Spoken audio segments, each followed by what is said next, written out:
Welcome to another episode of Dad Up, everyone. Thank you guys very much for joining me. I am excited for the individual I have on today because he and I have actually he used to work for me, and now he and I do a lot of running together. So he and I are kind of running partners. We attend all these different races that we're in, typically together. This year we were on track to do 4 marathons. Only ended up completing 3 of them because one of them was canceled, but. We've done a lot of running together. So I think the two of us together have been kind of inspiring each other to keep going and probably upsetting our wives a little bit because we're talking each other into signing up for races together. So, but anyways, he's a really good dude. He's a dad. He's a husband. He's an awesome husband. He's an awesome dad. And I want him to share a little bit about his story. But my good friend Michael Llamas has joined me on Dad Up. Welcome to the show, brother. Thank you, Brian. Yeah, thank you for having me on the show. Really love the great job that you've been doing. Thanks, man. Yeah, so excited to be invited to the show. Um, uh, like you had mentioned, we've done a lot of running, and Yeah. 2024 has just been quite a year.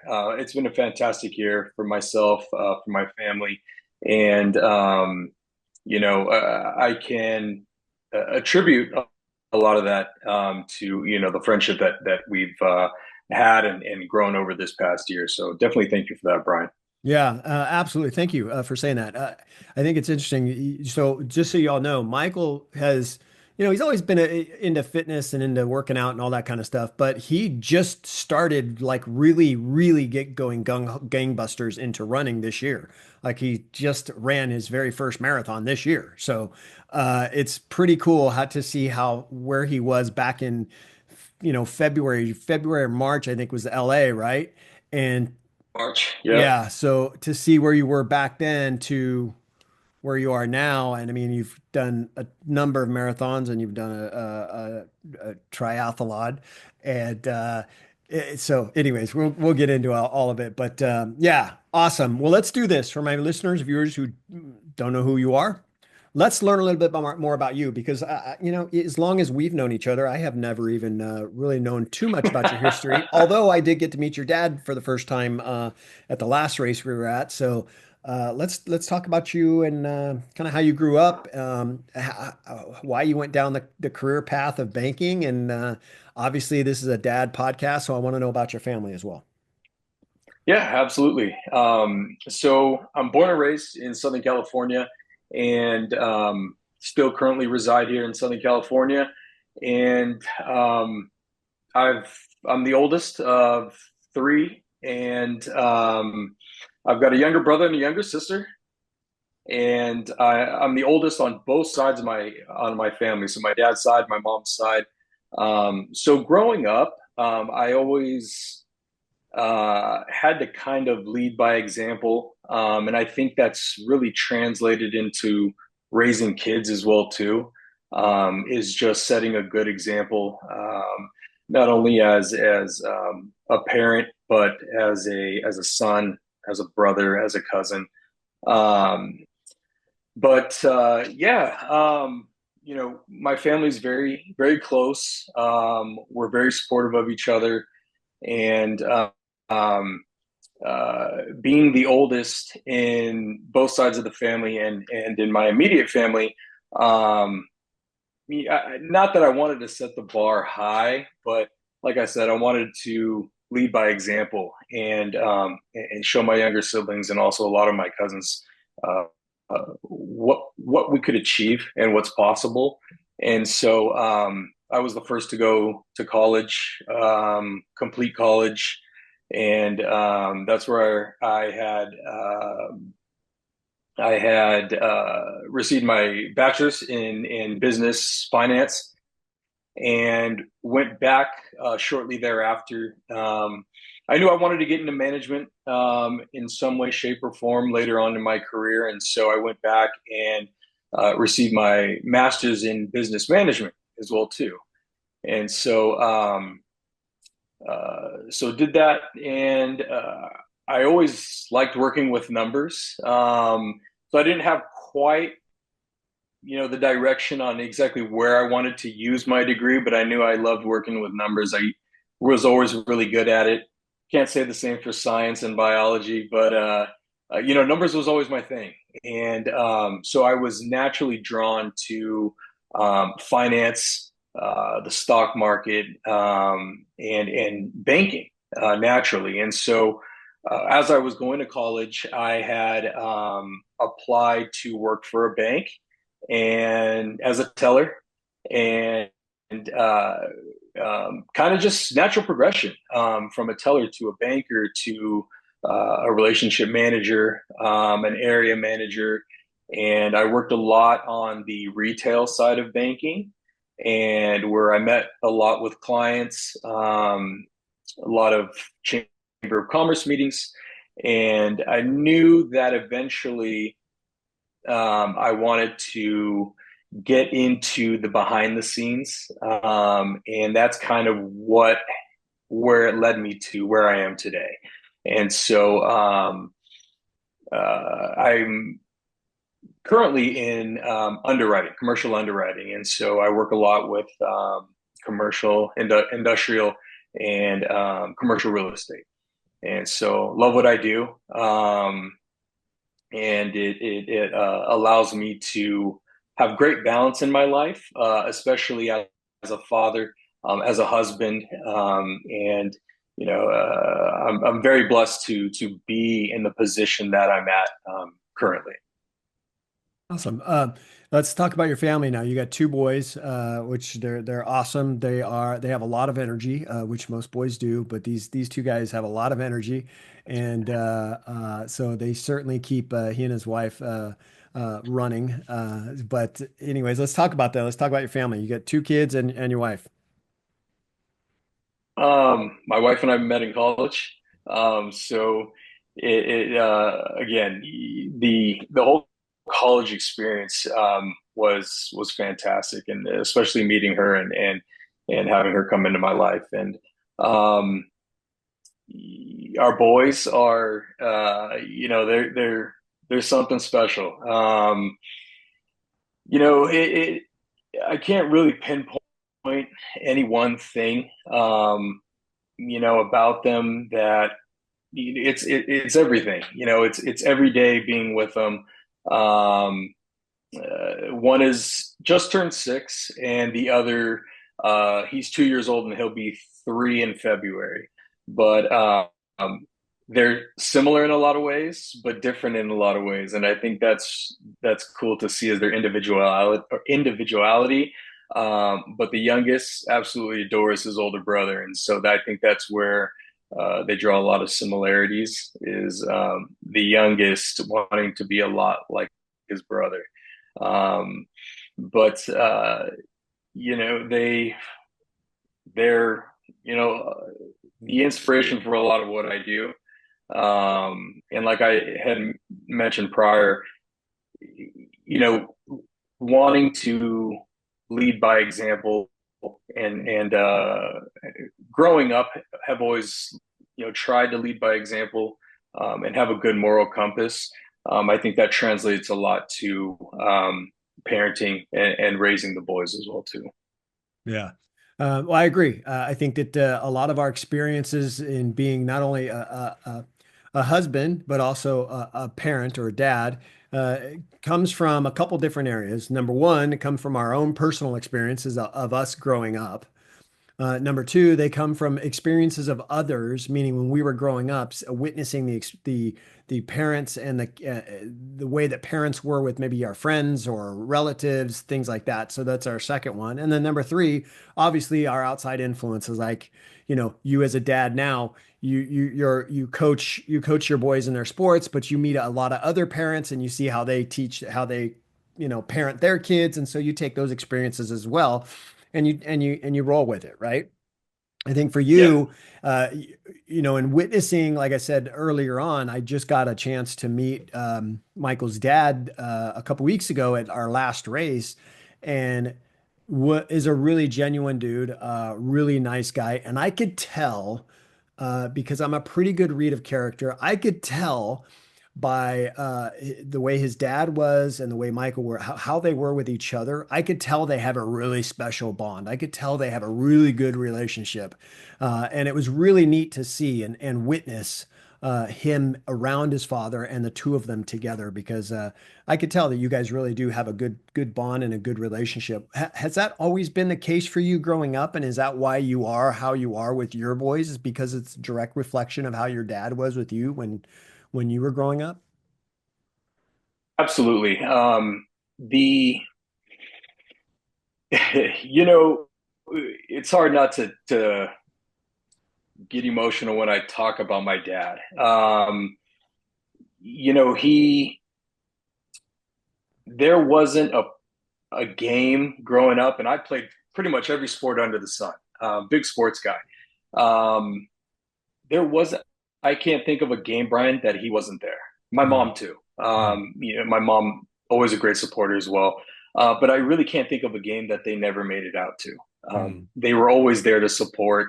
My dad, especially. We've always had a very close bond. It wasn't always said, but in his actions and the things that he did, not only to provide, but the things that he did as far as showing up and being present and being actively present, and engaged with me and my siblings. Um, it has translated into the way that I try and parent with my sons as well too. mm. Um, and yeah, I mean it's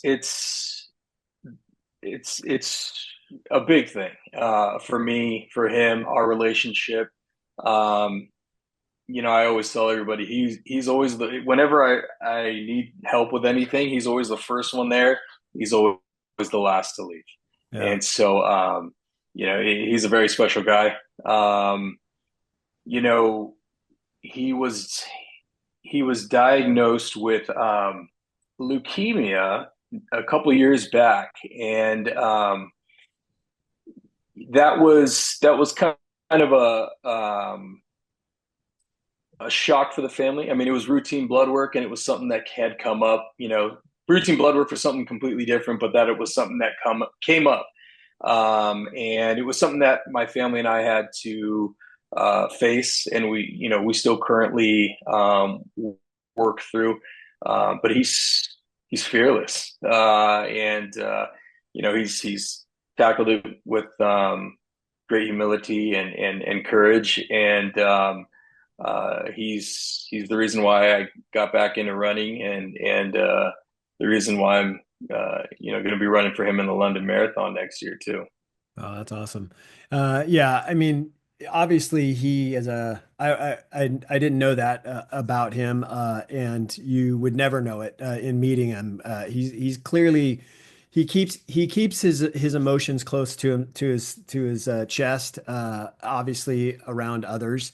But in saying that, I think that the experiences that you had growing up as a youth, you indicated that it may not have been said a lot that you were loved. Like dads really have, my dad was the same way. Had a hard time really showing that or telling you that, but in the way that he showed you love, he spent that time with you. And I always like to say that, I've said this many times on my show, but kids spell love Time. That's how kids spell love. The amount of time that we give to our kids, that's showing them that you love them. Now, it's obviously important to say that you love them as well, but kids do spell love Time. So when the fact that you step up and you coach your boys, You're always there for them. You're encouraging them. I mean, you are very involved in their lives. I've seen it. I've witnessed it. You and your wife both, for that matter. It's clear that they know that they are loved by you, and they know that they have somebody there that is dedicated and devoted to them as you should be. So that's awesome. And I'll continue to pray for your dad and hope that things go well for him. But like I said, if you met this man, you would never know there was anything going on with him because he's just a cool dude. He just really is. He was a cool dude. Um, but well, that's cool. Let me ask you this, when it comes to you, because you do a lot of coaching with your boys, um, how did that decision come about? Because I know for me, as you know, I coached my boys for over 20 years in different sports. And it was a relatively easy decision for me. But some dads are not sure that they could handle it, not sure that they could separate the dad from the son as far as being dad and son and coach and player, right? So not sure that they could really separate those. How did you handle it and how has it been for you so far? um, Overall, it's been great. And I think getting into it at first, a lot of our local organizations are volunteer run. And Hmm. so you kind of almost have a sense that eventually, in some way, shape, or form, you're going to be involved. And so, I think some parents can be a little reserved at first because they either just don't have the knowledge or the time. And so that is what maybe deters them from initially getting involved. But it when the opportunity came about and I was asked to help in a much smaller role, um, I really fell in love with the just the mentoring side of coaching, and having that impact on players, on their lives, their development. I still have kids who I coached years ago. I see them when I go to pick up my son at school, and they're like, "Coach Mike." Um, and I remember their name, they remember my name, and it's great to see them, and that they remember me. As long as they've developed in some way, shape, or form, whether that's um, skillfully, mentally, and they had fun, then that's what's most important to me. But um, getting involved is always important. It it really shows the kids that the sense of community, Hmm. and support, especially at a younger age. And I had alluded to that my boys are 2 and 6, and so we got involved pretty early on, and every season after that, it's just been a no-brainer. It's been fun. We've really built a sense of community, met a lot of friends, Hmm. and community members. So it's been a great way to get out and meet people, and really have that impact on the players and the individuals. Yeah. I think that I'll just tell you this, buckle up because your boys are little. They're 2 and 6, so Yeah, you got a long ways to go. yeah. And you're absolutely right. I mean, I coached my kids all the way up through high school, and the amount of players that I have coached and mentored, and like, I mean, I still have, like you said, like you mentioned it with you. I mean, I still have players now that I've gone to weddings of my players. That's how old my players are. I've gone to weddings. So but they still call me coach. That the last wedding that I was at, he still calls me coach. He doesn't call me Mr. Ward. He doesn't call me Bryan. He calls me coach. So yeah, my Andrea and I were at dinner one night at a restaurant locally here, and I had a kid come up, and he was probably in his 20s, maybe. He was young, early 20s, and he came up and he said, "Hi, coach. You probably don't remember me, but I played on your team, on one of your teams." And I said, "Are your parents so and so and so and so?" And he said, he goes, "Yeah." And I go, "I remember you." And, and he was a good kid. He was a good player. But he's in his, he was in his early 20s working at a restaurant. And he wasn't waiting our table, but he happened to walk by and see me sitting there and and came over and said hi. And that was the first time I'd seen him since eighth grade, when I last coached him. So it's pretty cool. And so yeah, just buckle up, man. You got a long ways to go. You're fresh. You're fresh into your coaching days. Um, You know, also too, something is that, I do get to spend a lot of time with my sons, and mhm. not only the older one because he's of the age where I've been primarily coaching his teams, but the younger one likes to come out there and run practice with me.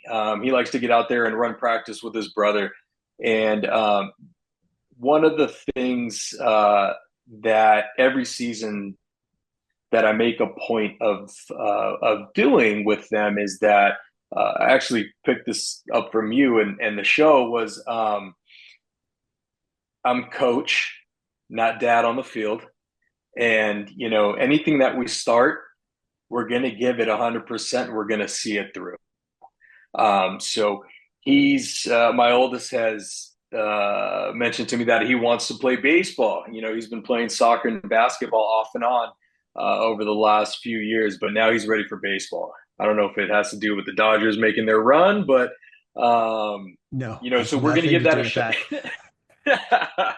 So we're gonna give that a shot here in spring. So I told him just gonna go out there and have fun, but we're gonna see it through. Even if it's not for you, we're gonna be out there to support you, and to make sure that you have fun. So Yeah.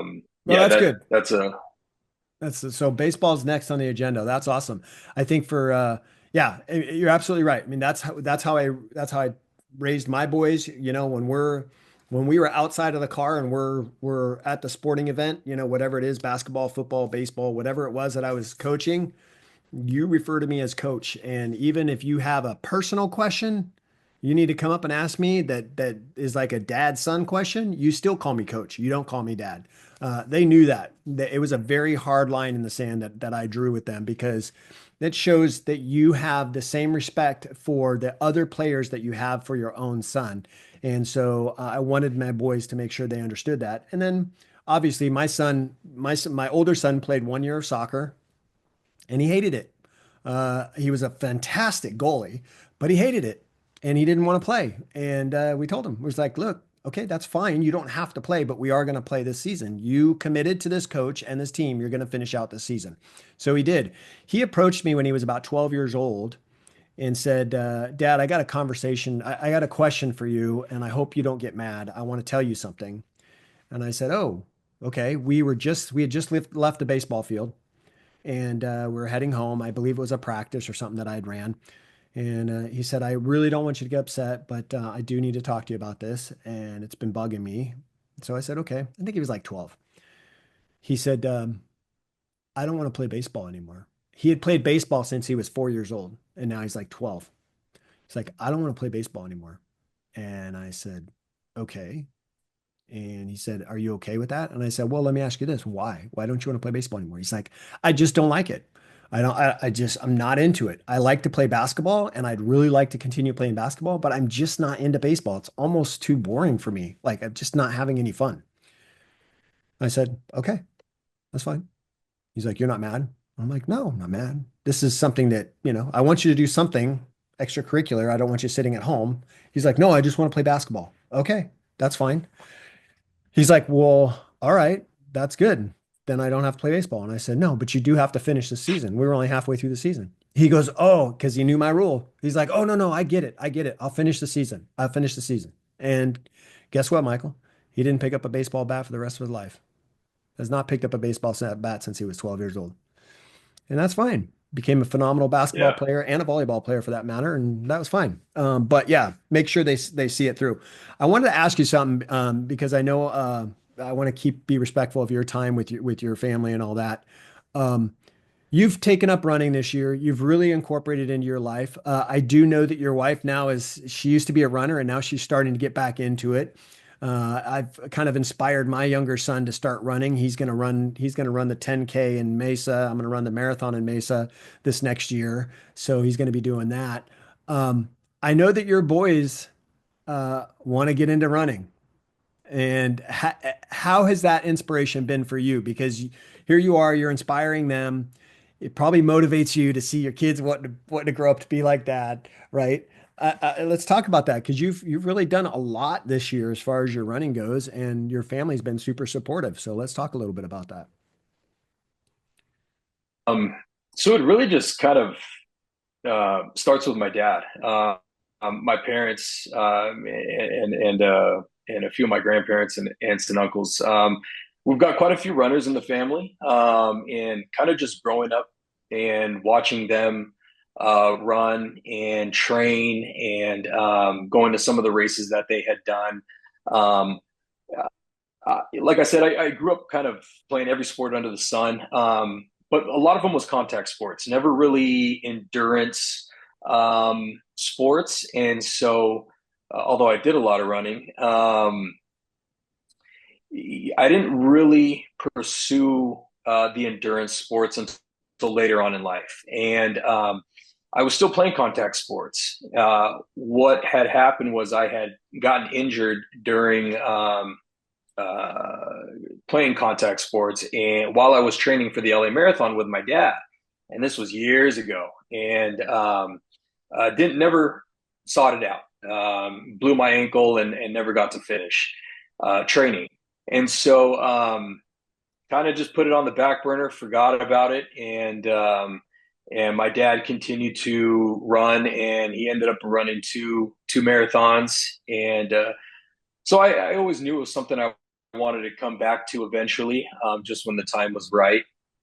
And so, you know, really just seeing my dad and my mom run, and really being inspired by them, it kind of naturally has happened the same thing as it was for me and my parents, for me and my boys, my wife. Um, I didn't get back into running necessarily. I'll be honest, I didn't quite get back into running to inspire at first. Um, but there's been a lot of family and friends who have gotten back into it, and have told me that uh, they've seen me doing it.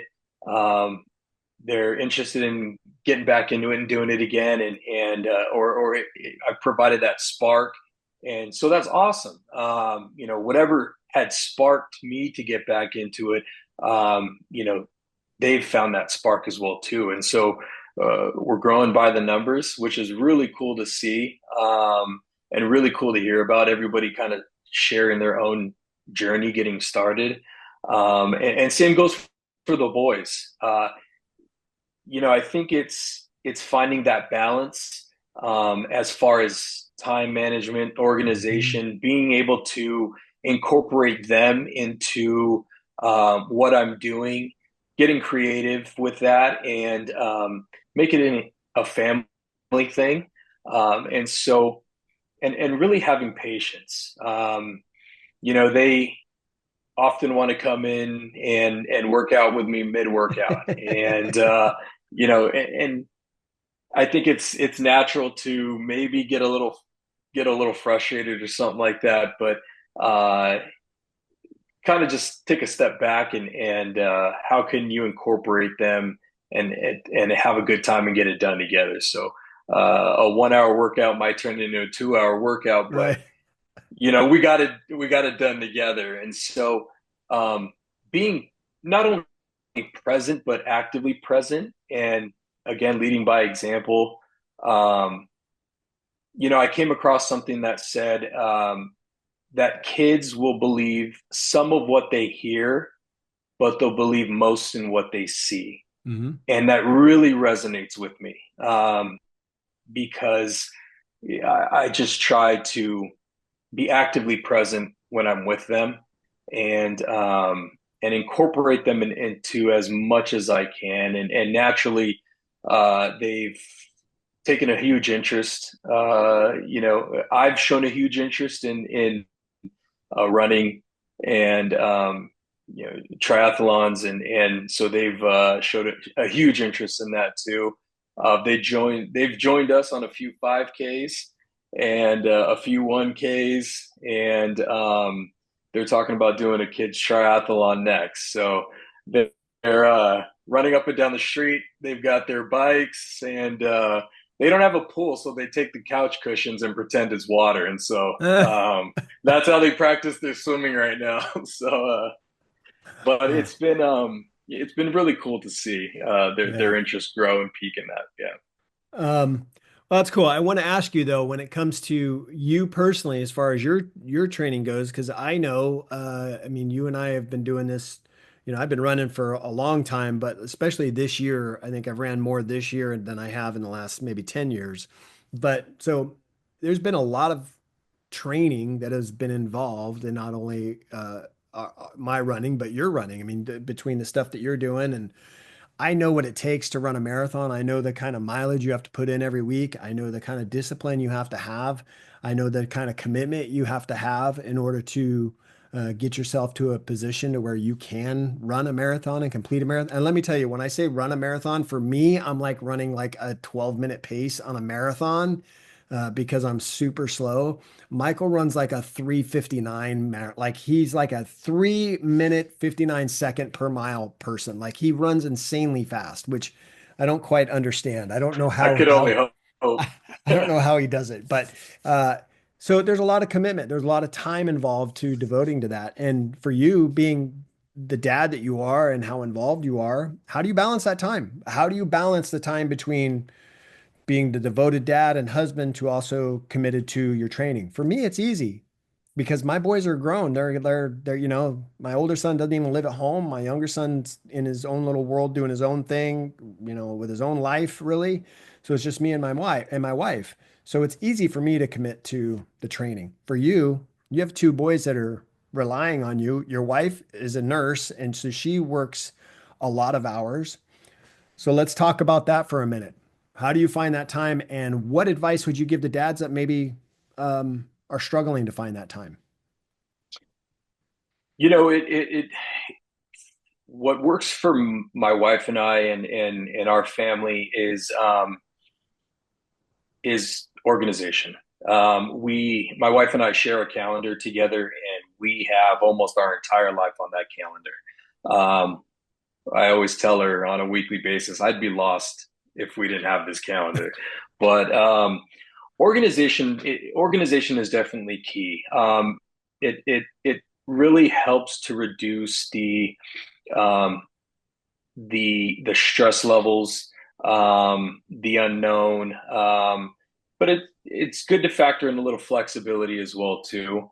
Um, but scheduling, organization, setting expectations as a family, and getting into a routine is what has really helped us, especially with our boys going to two separate schools now. They used to go to the Mm, same school, but now that our oldest is in kindergarten, um, you know, we have two different schools, homework, practices, and still maintaining somewhat of a fitness level of fitness in our lives. But yeah, I mean, no two families are going to be exactly the same, and I think finding that groove as a family, finding that balance as a family between your professional life and personal life, um, it is really key, and it can take some time,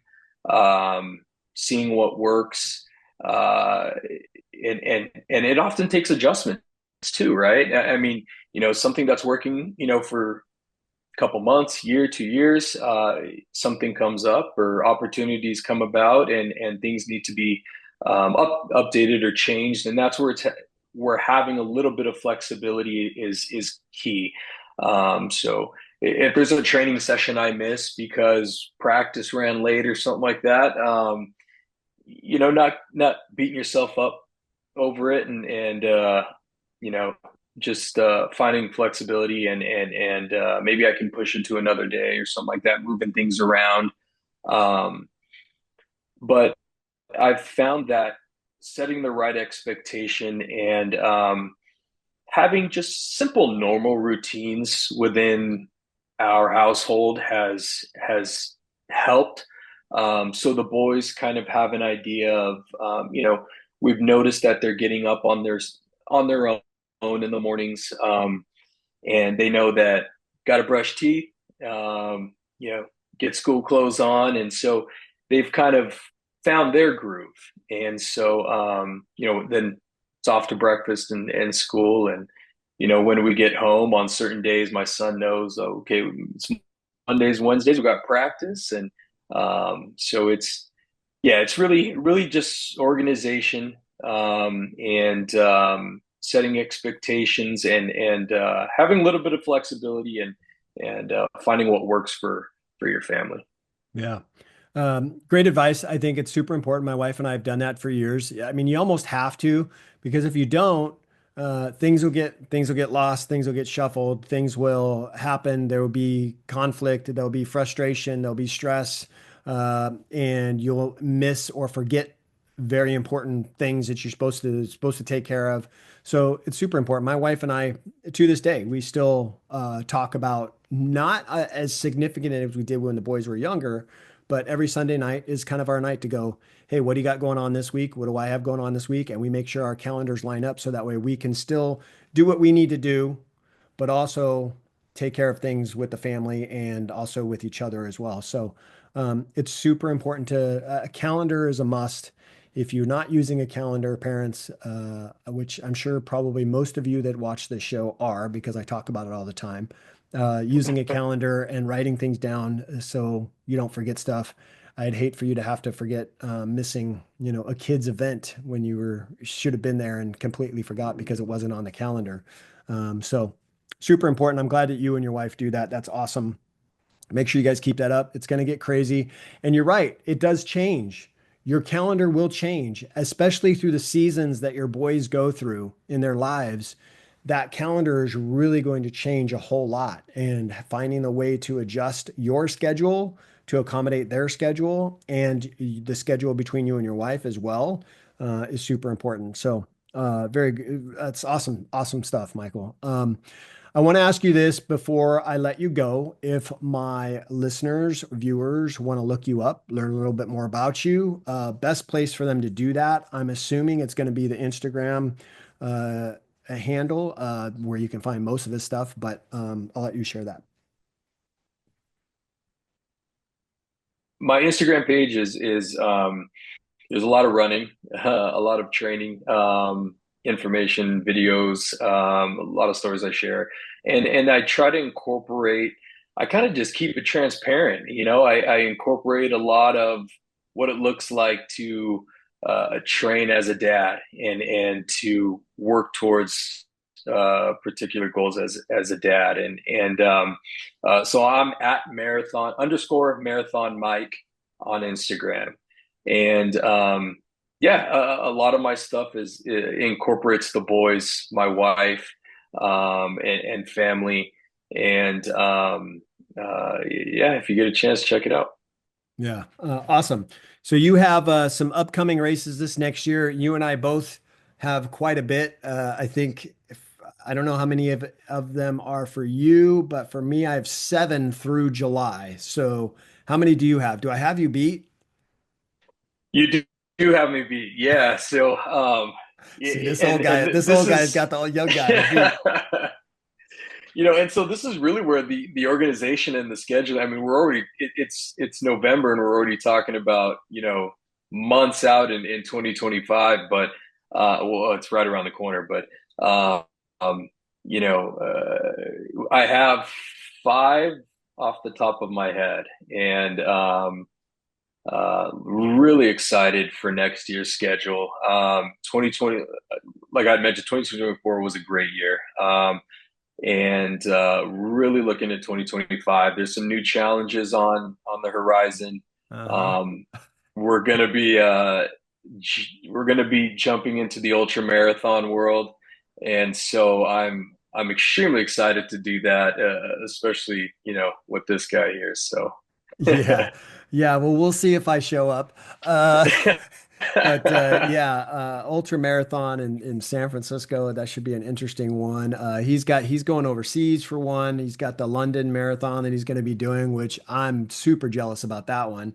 Hopefully, we can get into, is it Chicago? Yeah, Chicago. We'll find out in a couple weeks if we get into that one.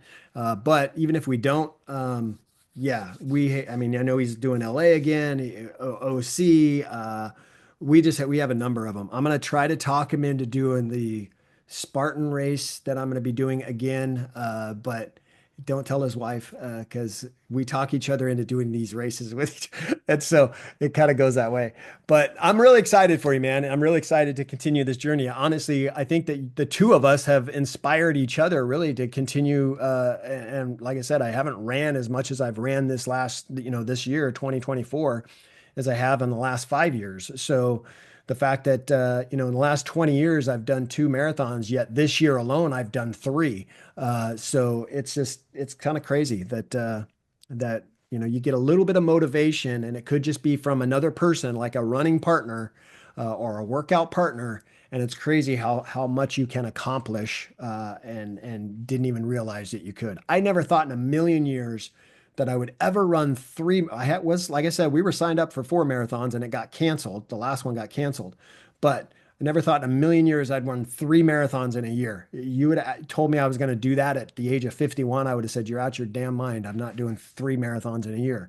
And I've already done it. And like I said, I've already got freaking three or four of them signed up before the end of July. So it's insane. Anyways, enough about that. Well, Mike, thanks for being on, brother. I really appreciate you being on. Please tell your wife that I appreciate her for allowing you to kind of spend some time with me this evening instead of with her. But I'm sure that she'll enjoy this conversation when it comes out. But thanks again for being on, man. I really appreciate it. Yeah, you cut out again. you, oh, Right, exactly. no, thank you for having me on. It was really super stoked that you invited me onto the show. And like I said, you're doing great things, phenomenal things, and can't wait to see what's next in store. Yeah, absolutely. Well, thanks, man. Listen, guys, it's been another episode of Dad Up. I want to thank my good friend again, Mr. Michael Llamas, for being on. Mr. Marathon Mike, if you want to check him out on his Instagram, please do so. The Instagram handle is in my show notes. So the link's right there. If you have a question, maybe you have a question about running and you want to know, you can always ask me. But if you don't trust what I say, you can ask him. You can send him a DM and ask him, and he'll respond to you. He's very active on social media. If you ask him a really weird question or something goofy, like he probably won't respond. But if you ask him a serious question about his family or about running, I'm sure he will be happy to respond to you. But make sure you do that. And listen, if you guys are not yet subscribed to my show, please make sure you do that so you don't miss any of the awesome guests that I have on each and every week. And as always, I look forward to seeing you all on the next episode of Dad Up. Wow, another amazing episode in the books. So much was shared, and I'm truly grateful my guest was able to pour into you to help you elevate your dad game and really dad up. Make sure you bang that subscribe button so you don't miss a single episode. And while you're here, please don't forget to leave me a rating and a review. I always appreciate the feedback. And one last thing, don't forget, your role as a dad is one of the most important roles you have. So if you need a little help or have questions, don't hesitate to reach out to me on my website at daduptribe.com or at my Instagram page at Dad Up Podcast. Until next time, everyone, Dad Up.